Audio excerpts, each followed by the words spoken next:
اعوذ باللہ من الشیطان الرجیم، بسم اللہ الرحمن الرحیم۔ تو بات ہو رہی تھی کہ ڈاکٹر سرار صاحب ہمارے استاد محترم، اللہ تعالیٰ ان کے درجات بہت بلند کرے، ان کو اپنی رحمتوں میں اللہ تعالیٰ انڈیل لے، لپیٹ لے۔ تو وہ بتایا کرتے تھے کہ اہم مضامین قرآن پاک میں دو جگہ ضرور آتے ہیں۔ تو قرآن پاک میں یہ اللہ تعالیٰ کا دو جگہ فرمان ہے، افرأیت من اتخذ الہہ ہواہ، کیا تو نے اس شخص کو دیکھا جس نے اپنی خواہشات نفس کو ہی اپنا خدا بنا لیا ہوا ہے؟ تو دل میں جو آیا، یہ نہیں دیکھا کہ اللہ نے اس کا حرام کا ہے، حلال کا ہے، اللہ کو اس کے نزدیک غصہ آتا ہے، تو وہ یہ نہیں دیکھا، دل میں جو آیا کر گزرا، دل میں جو آیا اس کو کر گیا۔ تو اس کے مقابلے میں جو شخص اللہ کی اطاعت کرتا رہتا ہے، بلکہ ایک جگہ قرآن میں ہے کہ کیا یہ تو آتے ہیں نا قرآن میں دو جگہ ایگزیکٹ یہی الفاظ، افرأیت من اتخذ الہہ ہواہ، کیا تم نے اس شخص کو دیکھا جس نے اپنی خواہشات نفس کو ہی اپنا خدا بنا رکھا ہے؟ تو مثلا کہ اب آپ سمجھ گئے ہوں گے میں اس کی تشریح میں، اب کیا کیا آ جاتا ہے۔ پیسے کو حرام طریقے سے کمانا اور پیسے کو حرام پہ ہی خرچ کرنا، اپنی اب عیاشیوں میں کیا کیا چیز آ جاتی ہے آپ کو پتہ ہے، سمجھ سکتے ہیں آپ۔ تو اب عیاشی جو ہے، عیاشی ایک غلط ٹرم ہے، لیکن عیاشی کو اگر آپ ایک غلط ٹرم نہ اگر سمجھیں ایک وقتی طور پہ، اس کا ایک حلال طریقہ بھی ہے۔ وہ قرآن کیا کہتا ہے؟ اللہ فرماتا ہے ایک وہ، کیا تو نے اس شخص کو دیکھا جو اپنی خواہشات نفس کی پیروی کرتا ہے اللہ کی ہدایت کے بغیر؟ کیا؟ اللہ کی ہدایت کے بغیر۔ پہلے تھا کہ اس نے اپنی خواہشات نفس کو ہی اپنا خدا بنا رکھا ہے۔ دوسری جگہ آتا ہے وہ اپنی خواہشات نفس کی پیروی کرتا ہے، یعنی یاشیاں کرتا ہے اللہ کی ہدایت کے بغیر۔ اب یقیناً بات ہے کہ اللہ کی ہدایت کے ساتھ بھی، اب معاف کیجیے گا میں جو ٹرم استعمال کرنے لگا ہوں، کہ اللہ کی ہدایت کے ساتھ بھی اندر رہتے ہوئے بھی یاشی ہو سکتی ہے۔ غلط ٹرم استعمال کی ہے لیکن صحیح میں نے استعمال کیا ہے۔ کیسے؟ اللہ کی ہدایت میں کیسے کہ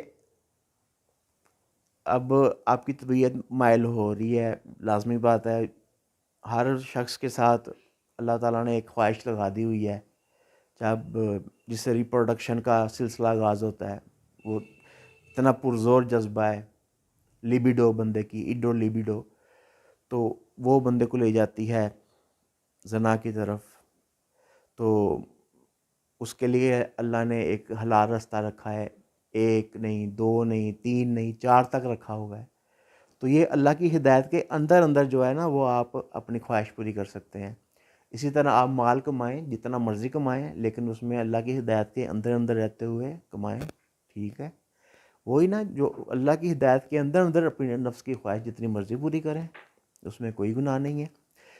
تو پھر اللہ تعالیٰ فرماتا ہے، یہ سورہ محمد یا سورہ فتح کی آیت ہے، یہ محل 27ویں پارے میں اللہ تعالیٰ فرماتا ہے کہ نا، یہ اس وقت کا واقعہ ہے جب نبی علیہ السلام کو خواب آیا تھا کہ میں عمرے پہ جا رہا ہوں، اور نبی کا خواب تو وہی ہوتا ہے۔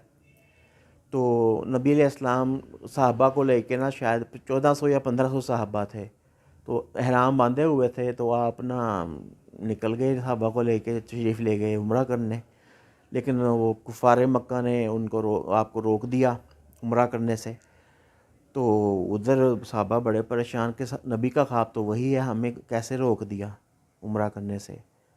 تو نبی علیہ السلام اس طرح تو نبی علیہ السلام نے فرمایا کہ میں نے کہا تھا، میں خواب دیکھا ہے کہ میں نے عمرہ کر رہا ہوں، لیکن میں نے یہ کب کہا تھا کہ میں اسی سال عمرے کا کہہ رہا ہوں؟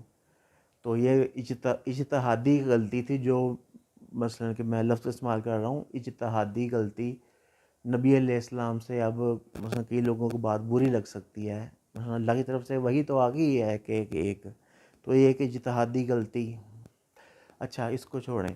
تو ادھر اللہ تعالیٰ نے فرمایا کہ جب اللہ تعالیٰ نے تمہیں نا، اس وقت اللہ نے تمہارا امتحان لیا، اور اللہ تعالیٰ نے تمہیں اللہ تعالیٰ نے الزامہم کلمۃ التقویٰ، وہ تقوی پر پکے ہو گئے۔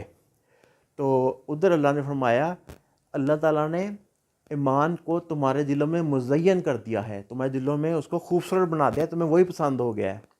اور وَكَرَّهَ إِلَيْكُمُ الْكُفْرَ وَكَرَّهَ إِلَيْكُمُ الْكُفْرَ والکفر والفسوق والعصیان، اور تمہارے لیے نہایت ناپسندیدہ بنا دیا ہے کفر کو اور فسوق انتہائی برے کام کو، فسوق و عصیان اور اللہ کی نافرمانی کو، وہ تمہیں انتہائی تمہارے لیے برا بنا دیا ہے۔ تو فضلا من اللہ و رحمہ، یہی تو اللہ کا فضل، اس کا رحم ہے، ٹھیک ہے۔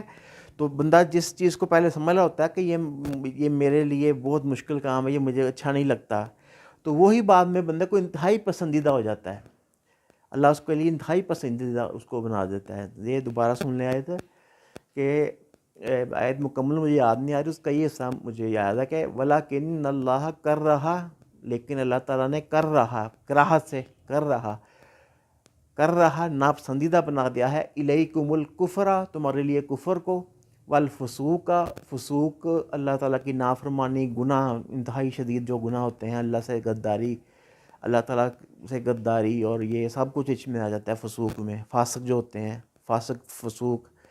تو والکفر والفسوق والعصیان، عصیان کہتے ہیں نافرمانی، اللہ تعالیٰ کی نافرمانی، اللہ تعالیٰ نے تمہارے لیے اس کو انتہائی ناپسندیدہ بنا دیا ہے۔ وَلَكِنَّ اللَّهَ كَرَّهَ إِلَيْكُمُ الْكُفْرَ وَالْفُسُوقَ وَالْعِصْيَانَ فَضْلًا مِّنَ اللَّهِ وَرَحْمَةً، یہی تو اللہ کا فضل، اس کی رحمت ہے۔ تو ایک حدیث بھی مجھے یاد آ گئی کہ مومن کو وہ شاید اس مومن کا ایمان مکمل ہے، یا یہ اس طرح کے قریب کے الفاظ ہیں اس حدیث کے۔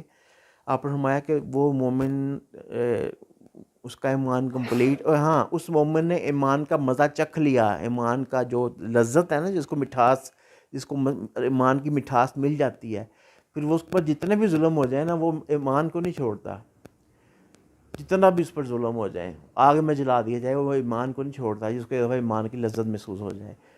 تو نبی علیہ السلام نے فرمایا کہ وہ بندہ ایمان کی لذت کو چکھ لے گا کہ اگر فرض کریں، اگر اس کو کوئی اللہ کی نافرمانی یا گناہ تو مدد ہو جاتا ہے نا، لیکن اس کو ایمان سے دوبارہ کفر میں جانا ایسے محسوس ہو کہ مجھے جیسے آگ میں جلا دیا جانا ہے، جیسے مجھے آگ میں جلا دیا جانا مجھے ناپسندیدہ ہے نا، ایسے اس کو ایمان سے کفر میں جانا ناپسندیدہ ہو، تو وہ بندہ ایمان کی لذت کو چکھ لے گا، اس کو ایمان کی مٹھاس معلوم ہو جائے گی۔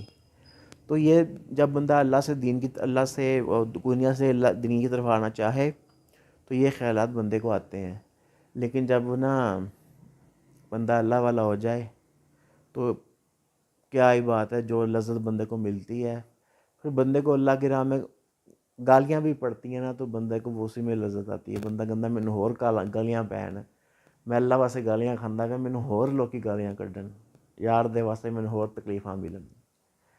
تو میرے خیال میں کافی ہے۔ اوکے جی، اللہ حافظ۔